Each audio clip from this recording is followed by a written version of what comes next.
A 68-year-old Redondo Beach man has been charged in a fraud scheme in which he is accused of luring investors by using the name of a famous television production company for sham investments that he then used for personal expenses including trips to Las Vegas, authorities said.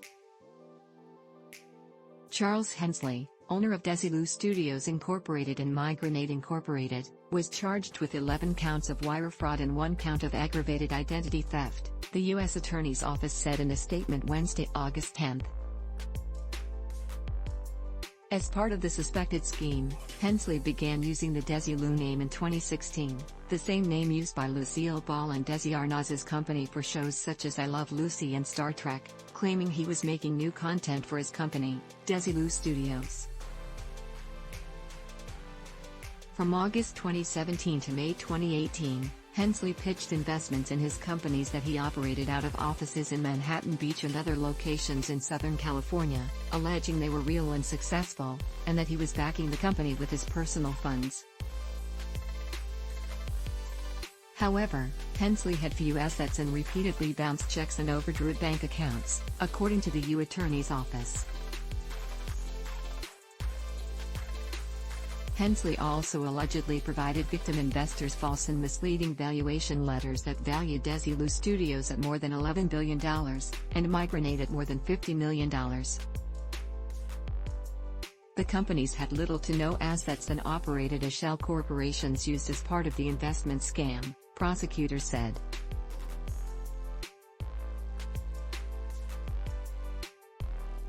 Hensley was also accused of misrepresenting that his companies had acquired intellectual property, distribution agreements, subsidiaries and development rights, claiming they were actively developing projects. This included new films and television projects under the Delisu name.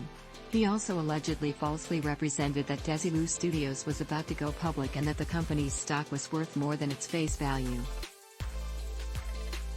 In reality, Hensley stole someone's identity to list as Desilu Studios' chief financial officer in offering materials, prosecutors said. He targeted companies in the entertainment industry, convincing owners and executives to sell their companies in exchange for Desilu Studios' stock that was worthless, they alleged.